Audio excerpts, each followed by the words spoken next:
ដូចជាយើងដែរខ្ញុំមិននឹកស្មានថាគ្រួសារមួយដែលខ្ញុំបានជួយចំពោះពួកគេបែរជាឡើងធ្វើនាយករដ្ឋមន្ត្រីគឺបង្កើតឡើងនៅរឿងបែបនេះសូម្បីតែខ្លួនអះអាងថាម្ដងមានអំណាចម្ដងអត់អំណាចហើយស្អែកខ្ញុំនឹងនិយាយរឿងនេះខ្ញុំពិតជាមានការសោកស្ដាយ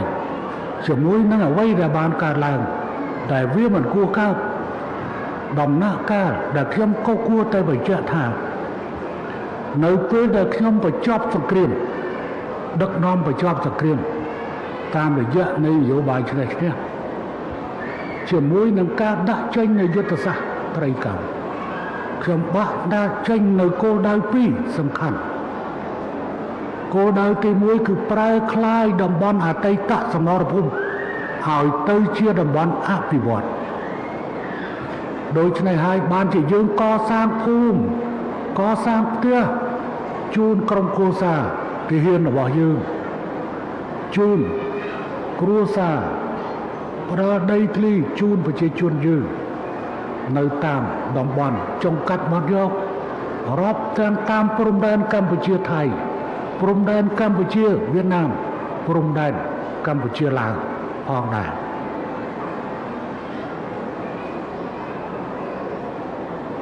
យើងចង់បានគោលដៅនោះគឺប្រែក្លាយតំបន់ដែលធ្លាប់តែច្បាំងគ្រាការពារអតីតកាលឲ្យទៅជាតំបន់អភិវឌ្ឍយើងធ្វើកិច្ចការងារនេះបានច្រើនណាស់ទៅហើយអ្នកទាំងអស់គ្នាដែលមិនធ្លាប់មកនៅទីនេះបានមកនៅទីនេះដោយសុខសប្បាយប៉ុន្តែជាអកុសលមានរឿងនេះកើតឡើងហើយគោលដៅទី2របស់ខ្ញុំបានដាក់ចេញនៅពេលនោះគឺប្រែក្លាយខ្សែព្រំដែនជាមួយប្រទេសជិតខាងទាំងអស់ឲ្យទៅជាព្រំដែនសន្តិភាពមិត្តភាពសហប្រតិបត្តិការនិងការអភិវឌ្ឍនេះជាគោលដៅសំខាន់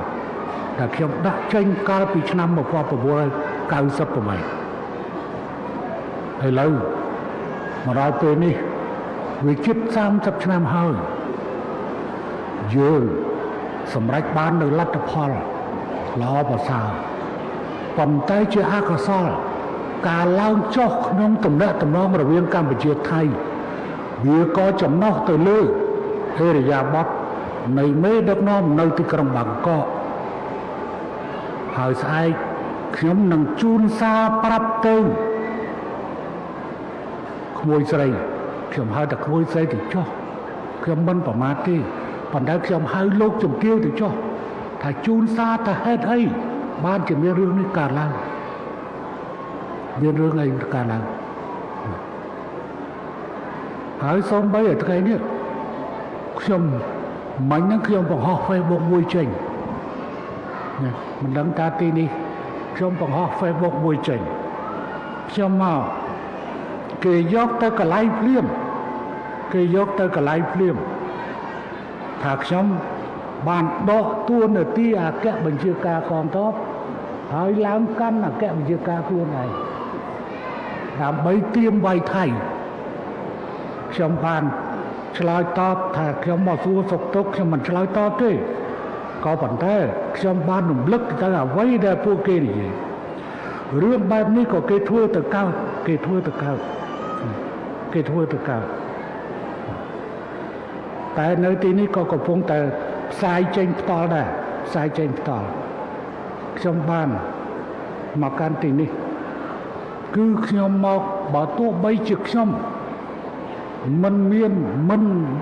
នចេញបញ្ជាតបទេ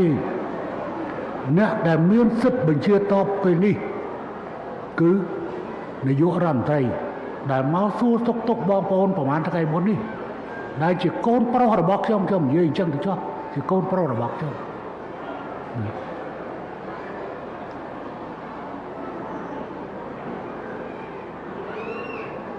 អ្នកដែលមានសិទ្ធិបញ្ជាតបគឺនាយករដ្ឋមន្ត្រីការពារជាតិនិងអគ្គបញ្ជាការកងទ័ព ប៉ុន្តែខ្ញុំមានភារកិច្ចទទួលខុសត្រូវមួយក្នុងឋានៈជាពលរដ្ឋឬក្នុងឋានៈជាមេដឹកនាំខ្ញុំជាមនុស្សទី2បន្ទាប់ពីព្រះមហាក្សត្រមកគឺប្រធានព្រឹទ្ធសភានោះឯងដែលជាមេដឹកនាំរបស់ប្រទេសតើខ្ញុំមានការចាំបាច់ដើម្បីទៅកាន់អគ្គវិជាការកងទ័ពខ្លួនឯងទេសូម្បីតែអំណាចនាយករដ្ឋមន្ត្រីដែលខ្ញុំធ្លាប់កាន់38ឆ្នាំក៏ខ្ញុំលះបង់ខ្ញុំតែងតាំងអគ្គវិជាការទ័ពខ្ញុំតែងតាំងមេជើងគោកឬក៏មេជើងអាកាសមេជើងទឹកតើមានការចាំបាច់ណាមួយដើម្បីឲ្យខ្ញុំត្រូវកាន់កងទ័ពអគ្គវិជាការកងទ័ពខ្លួនឯងនេះបើសូម្បីតែតំណែងនាយករដ្ឋមន្ត្រីក៏ខ្ញុំសុខចិត្តចោលគ្មានការចាំបាច់ទេបងប្អូនគ្រាន់តែនិយាយលេងជាមួយខ្ញុំថាហៅខ្ញុំថាជាអគ្គភស្តុភារជាន់ខ្ពស់ខ្ញុំក៏ទទួលយកខ្ញុំទទួលយកដោយការពេញចិត្តដើម្បីផ្គប់ផ្គង់កងទ័ពវិញចោលជាទៀត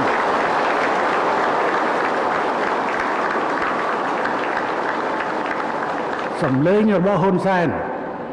គឺជាសម្លេងជាតិរបស់កម្ពុជាជាមេដឹកនាំនៅក្នុងការលើកគោលនយោបាយយុទ្ធសាស្ត្រការពារជាតិដោយផ្អែកលើខឿនការពារជាតិរបស់ប្រជាជនហ៊ុនសែនបានដឹកនាំប្រទេសនេះចូលរួមដឹកនាំនិងដឹកនាំប្រទេសនេះរយៈពេលជិតកន្លះសតវត្សទៅហើយដោយតែគ្មានការចាំបាច់ណាដើម្បីឲ្យខ្ញុំទៅកាន់អគ្គបញ្ជាការកងទ័ពខ្លួនឯងនោះទេឥឡូវនេះឧត្តមសេនីយ៍នៅខាងក្រោយទាំងប្រមាណពួកគេតែងតែគោរពនិងផ្ដល់តម្លៃដល់ខ្ញុំក្នុងឋានៈជាមេដឹកនាំរបស់ពួកគេខ្ញុំមិនមែនត្រឹមតែជាមេទ័ពទេក៏ប៉ុន្តែគឺជាអ្នកបង្កើតទ័ពដើម្បីវាយប៉ុលពតកាលពីដើមហេតុអ្វីទៅ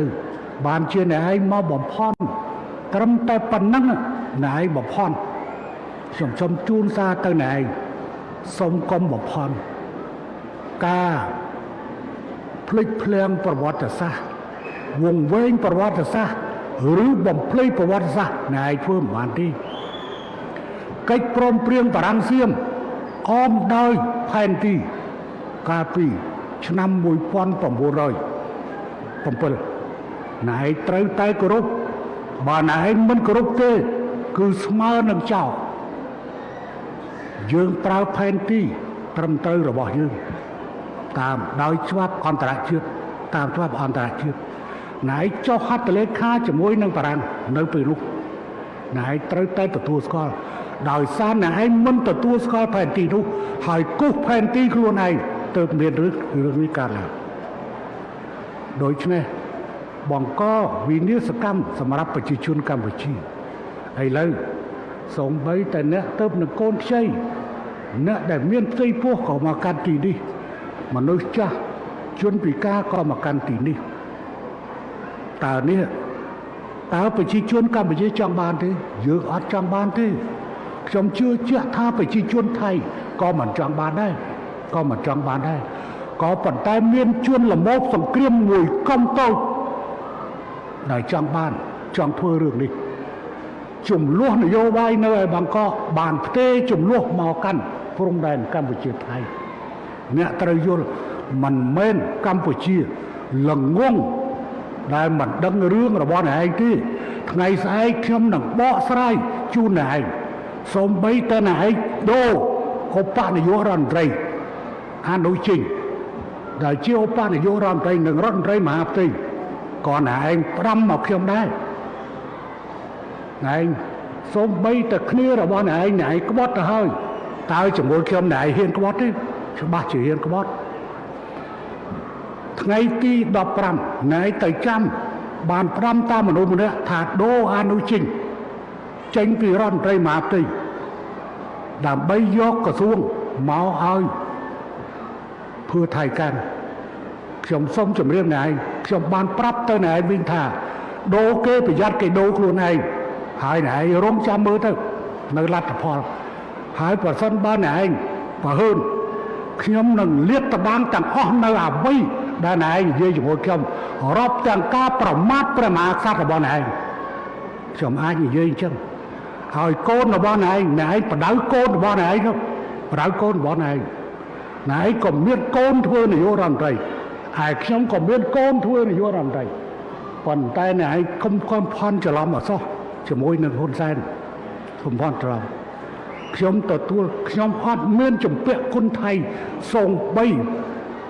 អ្វីមួយជាតិនឹងជាតិរឿងមួយប៉ុន្តែរឿងបុគ្គលគឺអត់ទេខ្ញុំអត់មានចម្ពាក់គុណណាទេពាក់គុណថៃទេប៉ុន្តែពួកក្រុមណៃចម្ពាក់គុណខ្ញុំមិនទាសគុណទេតែអ្វីដែលខ្ញុំចង់បានគឺតំណែងតំណងស្មើភាពគ្មានការឈ្លានពានគ្នាគ្មានការជឿជែកគ្នាតែប៉ុណ្ណឹងទេតែណែយល់ទេហើយបើណែចង់បានបន្ថែមណែឆ្លើយតបយុគនឹងដើម្បីខ្ញុំប្រមូលព័ត៌មានហើយខ្ញុំវាយមកចានចេញនៅថ្ងៃខ្ញុំអាចពជាពេលធ្វើដំណើរទៅទីក្រុងភ្នំពេញដើម្បីខ្ញុំនិយាយខ្ញុំអាចយកពេល4ទៅ5ម៉ោងដើម្បីនឹងនិយាយរឿងនេះហើយផ្សាយបន្តតែម្ដង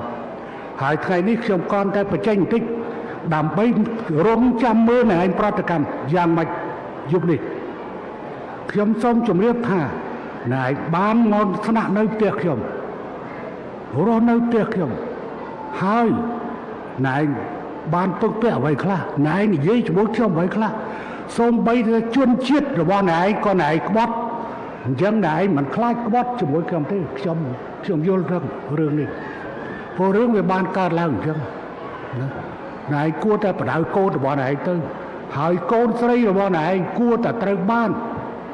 គេហៅថាត្រូវបានកុំប្រមាថអ្នកដទៃកុំប្រមាថអ្នកដទៃប៉ុន្តែអ្វីដែលវាបានកើតទៅហើយយើងសង្ឃឹមរងចាំថានៅប្រទេសថៃនឹងមាននាយករដ្ឋមន្ត្រីថ្មីហើយចេញមកដើម្បីនឹងដោះស្រាយជាមួយកម្ពុជាព្រោះនៅពេលនេះយើងមិនដឹងថាត្រូវចរចាជាមួយអ្នកណាអំណាចពិតប្រាកដគឺជាអ្នកណាតើជាតបឬជាបកនយោបាយឬក៏អ្នកនៅក្រៅបកនយោបាយឬក៏ជានាយករដ្ឋមន្ត្រីវាអត់ដឹងថាអ្នកណាជាអ្នកមានអំណាចពិតប្រាកដវាលំបាកណាស់ហើយយើងក៏អាចយល់ដឹងបានថាគឺលុះត្រាតែមាននាយករដ្ឋមន្ត្រីថ្មីចូលកាន់តំណែងតែជនអ្នកនោះអាចនឹងមានសុខឆន្ទៈដោះស្រាយជាមួយនឹងកម្ពុជាមិនមើលទៅថៃជាសត្រូវនោះទេយើងគ្រាន់តែចាត់ទុកថាពួកជ្រុលនិយមមួយក្រុមដោយរយទៅដោយកងទ័ពខ្លះនិងអ្នកនយោបាយខ្លះតែប៉ុណ្ណោះយើងមិនប៉ះពាល់មិនថាអាវក្រហមមិនថាអាវលឿងមិនថាអាវសម្រាប់ពណ៌ទេយើងធ្វើការគ្រប់ជាមួយតួអង្គទាំងអស់ដែលចូលមកគ្រប់គ្រងប្រទេសថៃយើងមិនរំពឹងថាគ្រប់ត្របៈនេះបៈនោះយើងមិនដែលធ្វើកិច្ចការងារនោះទេត្រង់តែឯងពឹងពាក់ខ្ញុំយ៉ាងម៉េចសុំខ្ញុំពិគ្រោះយោបល់យ៉ាងម៉េចខ្ញុំមានធ្វើបើសិនជាអ្នកឯងចង់ឲ្យខ្ញុំបញ្ចេញនៅថ្ងៃស្អែកខ្ញុំក៏នឹងបញ្ចេញនៅថ្ងៃស្អែកអំពីអ្វីខ្លះដែលអ្នកឯងបានធ្វើជាមួយខ្ញុំហើយបានប្រាប់ខ្ញុំរាប់ទាំងការប្រមាថព្រះមហាក្សត្ររបស់អ្នកឯងអានឹងខ្ញុំគ្រាន់តែជូនសារប៉ុណ្ណឹងទេឥឡូវបោះមកបងប្អូនយើងនេះឥឡូវស្ថានភាពវាបែបនេះវាមិនមែនជាការងាយស្រួលទេហើយប្រគុណចំពោះបដិជគុណព្រះចៅអធិការដែលបានទទួលឲ្យមានការស្នាក់នៅទីនេះបូកទៅដោយការចូលរួមការកសាងនានាដើម្បីសុវត្ថិភាពរបស់បងប្អូនរឿងនេះគឺជារឿងដែលយើងលំបាកនឹងជៀសវាងក៏ប៉ុន្តែយើងចង់ជៀសវាងតែជៀសវាងវាមិនបានតែវាសំណាងល្អហើយដែលយើងមានកន្លែងស្នាក់នៅតែវាមិនដូចផ្ទះយើងទេ ខ្ញុំក្រុមតែ5ផ្ញើថាឥឡូវមានគ្រួសារខ្លះប្រពន្ធមកនេះយកកូនមកនេះប្តីនៅចាំផ្ទះសូមឲ្យប្រឹងប្រែងរៀបចំលេនដ្ឋាននៅតាមផ្ទះព្រោះពួកគេគឺអាចនៅធ្វើការវាយប្រហារយើងគ្រប់ពេលដូច្នេះក្រៅពីបងប្អូនដែលបានជំនះខ្លួនមកកាន់ទីនេះក្នុងឋានៈជាជនជាតិជនភាសាបងប្អូនក៏ត្រូវហើយដែលមានអ្នកនៅតាមផ្ទះសូមឲ្យពួកគេជីកលេនដ្ឋានឲ្យបានរឹងមាំដើម្បីការពារខ្លួនសុវត្ថិភាពខ្លួននិងក្រុមគ្រួសារខ្លួននៅពេលណាមួយយើងវិលត្រឡប់បែរជាមានរឿងកើតឡើងយើងក៏មានទីជម្រកសូមឲ្យគ្រប់ផ្ទះដែលនៅជិតតំបន់ព្រំដែនជីកលេនដ្ឋានហើយរឿងនេះអាជ្ញាធរខេត្តក៏ដូចជាស្រុកនិងមូលដ្ឋានឃុំភូមិយកចិត្តទុកដាក់ជួយគ្នាដើម្បីរៀបចំលេនដ្ឋានសម្រាប់សុវត្ថិភាពយើងធ្លាប់ដេកលេនដ្ឋានតាំងពីឆ្នាំ1970រហូតមកទល់ឆ្នាំ1998ធ្វើយើងបញ្ចប់សង្គ្រាម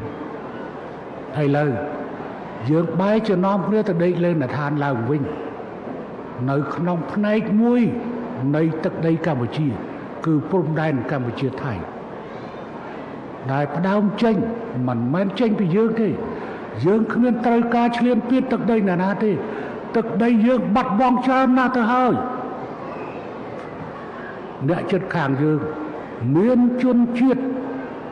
ខ្មែរនៅទីនោះដែលនិយាយភាសាខ្មែរយ៉ាងច្បាស់នេះជាភស្តុតាង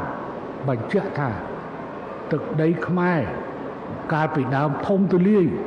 ជនជាតិយើងគឺនៅច្រើនកន្លែង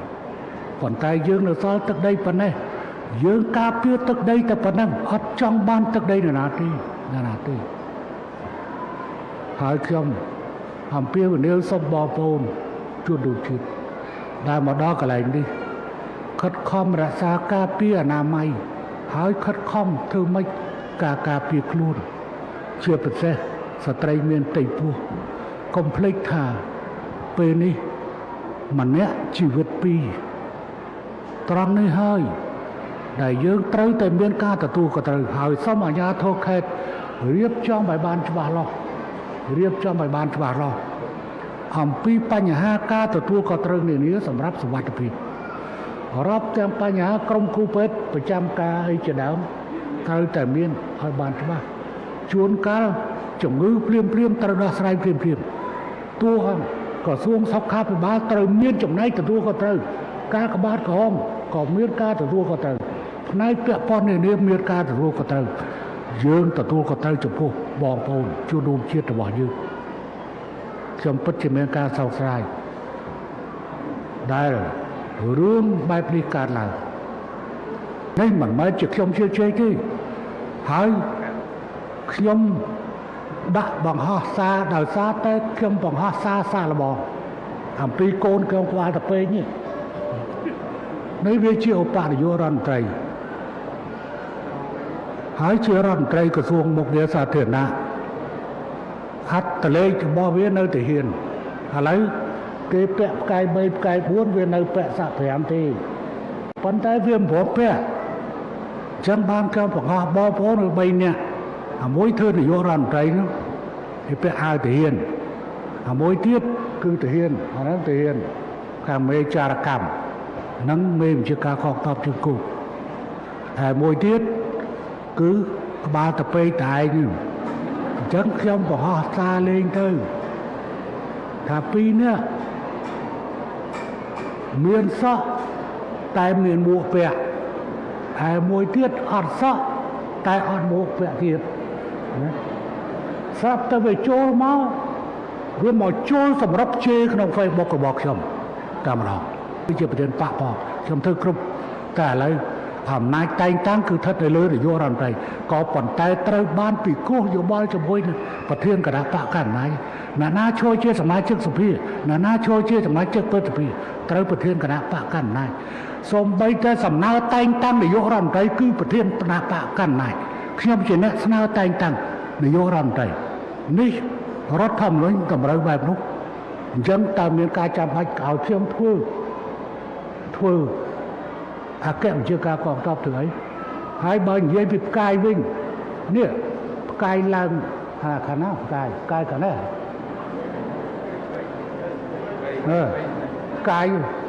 ផ្កាយនេះពីដើមព្រះមហាក្សត្រព្រះអង្គប្រទានតាំងពីឆ្នាំ2007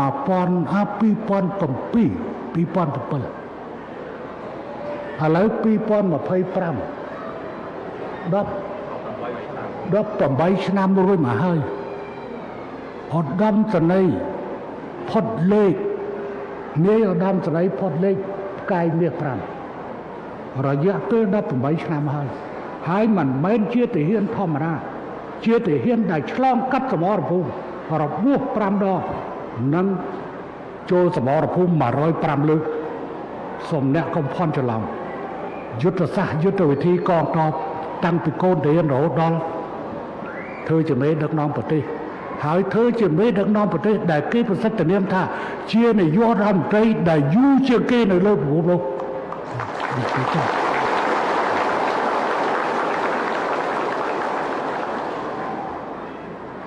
ខ្ញុំសូមបងប្អូនដោយការគោរពដោយការស្រឡាញ់ខ្ញុំពិតជាមានការឈឺចាប់នៅក្នុងចិត្តដោយសារឃើញបញ្ហាស្ថានភាពច្រំដែលនៃការឡើងយើងនឹងស្វះស្វែងរកទំនាក់ទំនងជាមួយជិតខាងការវាយគ្នាវាមិនមែនជារឿងល្អទេជៀសបានជៀសទៅតែបើជៀសមិនបានយើងបង្ខំចិត្តត្រូវតែវាយហើយអញ្ចឹងសូមកុំចាំបាច់គម្រាមទៅនេះគម្រាមទៅនោះហើយស្អែកខ្ញុំនឹងនិយាយគម្រាមនឹងដែរគម្រាមផេះហើយអានោះខ្ញុំនឹង5ទៅវិញហើយខ្ញុំចាំមើលជុំនេះគឺឆ្លើយតបយ៉ាងម៉េចដើម្បីស្អែកខ្ញុំប្រមូលព័ត៌មានដាក់ទៅមកក្តាំងហើយបន្ទាប់ពីនោះទៅខ្ញុំរងចាំធ្វើការជាមួយនាយករដ្ឋមន្ត្រីថ្មីតែម្ដង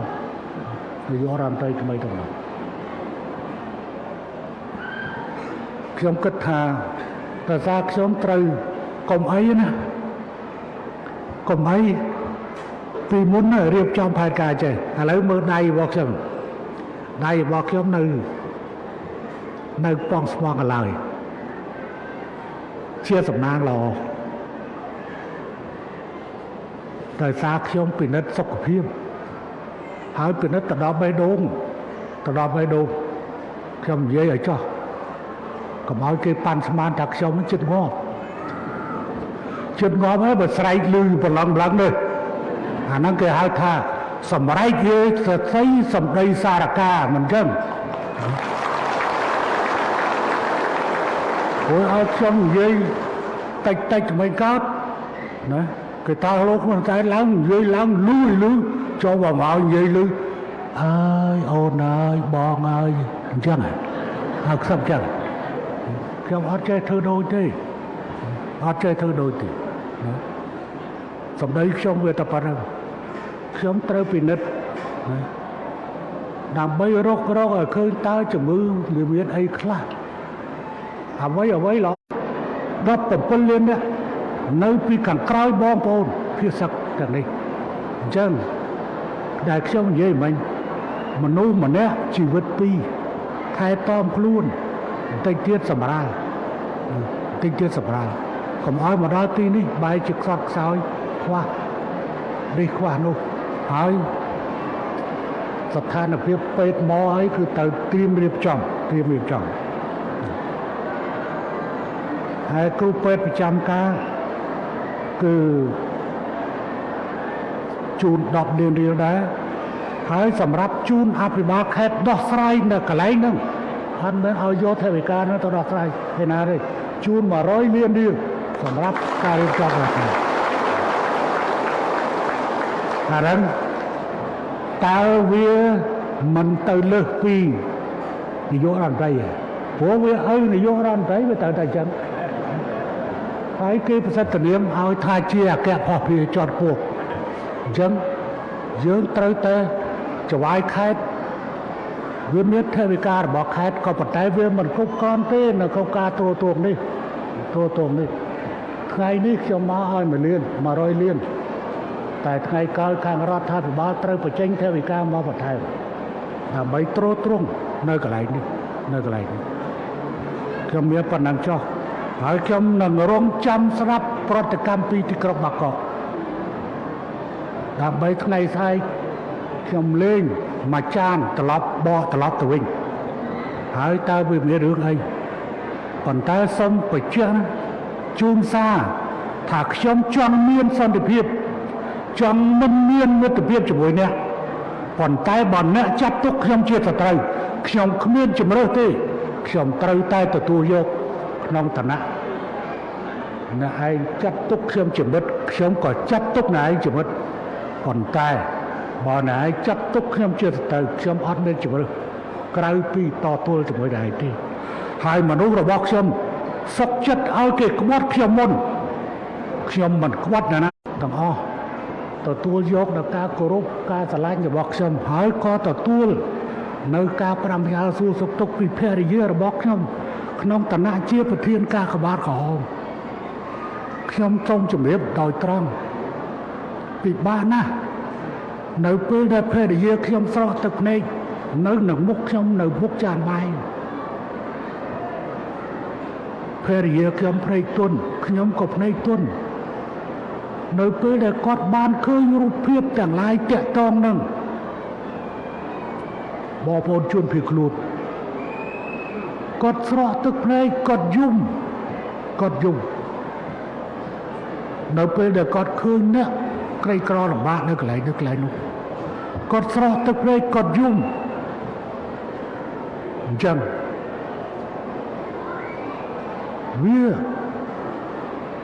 វាស្ថានហើយមិនមែនជាការសម្ដែងទេអញ្ចឹងខ្ញុំបានជួយបន្ថយនៅស្ថានភាពរបស់គាត់ហើយខ្ញុំក៏បានជួយបន្ថយនៅកង្វល់របស់ព្រះមហាក្សត្រជាទីសក្ការៈក៏ដូចជាលួងម៉ែព្រះមេដាជាតិជាទីសក្ការៈនៅកង្វល់របស់ព្រះអង្គទាំងពីរសម្រាប់សុខទុក្ខកូនចៅរបស់ព្រះអង្គខ្ញុំក៏ជួយបន្ថយនៅកង្វល់ទាំងឡាយរបស់បងប្អូនជួនរួមជាតិដែលនឹកគិតមកដល់ទីនេះផងដែរខ្ញុំពិតជាមិនចង់ឃើញអ្វីកើតឡើងសម្រាប់បងប្អូនទេប៉ុន្តែរឿងនេះគឺជារឿងដែលជាមិនផុតហើយខ្ញុំតម្រូវថាពីមុននេះមិនต้องតែជាប់ហើយប៉ុន្តែបញ្ជាក់ថែមតិចក្រៅការពិនិត្យសុខភាពហើយខ្ញុំទៅធ្វើតើគេហាមឃាត់ឈាមវាបាញ់ត្រឹកបិទដៃគេទឹកនឹងព្រឹកមិញទេគឺដកអាក្រាស់ចេញព្រោះអាឈាមហ្នឹងវានៅបាញ់ចេញតាមហ្នឹងបើមិនស្រួលទេឈាមនឹងបាញ់ចេញតាមហ្នឹងប្រសិនបើកុំមានថ្ងៃ28ដែលជាខួបកំណត់ប៉ះខ្ញុំនឹងអាចនៅយូរជាងនេះប៉ុន្តែដោយសារតែថ្ងៃ28ខួបកំណត់ប៉ះក្នុងឋានៈជាប្រធានគណៈបកខ្ញុំត្រូវហាមសន្ទរកថាដូច្នេះបានជាខ្ញុំពីមុននេះក្រងថាមកជួបបងប្អូននៅទីនេះហើយទៅជួបមន្ត្រីរាជការកម្លាំងប្រវត្តិក្រុមសមាជិកក្រុមប្រឹក្សាឃុំសង្កាត់នៅឯខេត្តបន្ទាប់ទៅត្រឡប់ទៅភ្នំពេញវិញទាំងយប់ប៉ុន្តែក្រោយមកក៏ធ្វើការកែសម្រួលកម្មវិធីថ្ងៃនេះខ្ញុំសម្រាប់នៅទីរួមខេត្តព្រះវិហារព្រឹកស្អែកខ្ញុំជួបមន្ត្រីរាជការហើយធ្វើការសម្ដែងសម្ដារនៅទីនោះដែលខ្ញុំបាននិយាយមិញថាខ្ញុំនឹងផ្សាយបន្តផ្ទាល់វែកញែកអំពីសង្គ្រាមនិងសន្តិភាពរវាងទំនាក់ទំនងកម្ពុជាថៃក្នុងកម្រិតឡើងចុះរបៀបម៉េចអញ្ចឹងខ្ញុំអាចមានឱកាសបានសួរសុខទុក្ខហើយបាននិយាយច្រើនជាមួយបងប្អូននៅទីនេះសង្ឃឹមថាបងប្អូនមិនធុញទ្រាន់ជាមួយនឹងអ្វីដែលខ្ញុំនិយាយនោះទេហើយចង់បញ្ចប់ ជូនពរចំពោះបងប្អូនទាំងអស់ជួបតែសេចក្តីសុខសេចក្តីចម្រើនជាមួយនឹងពុទ្ធពរនិងពរទាំង5ប្រការអាយុវណ្ណៈសុខៈពលៈនិងបរិបេណៈកុំបីគ្រឿនគ្រឿឡើយសូមអរគុណ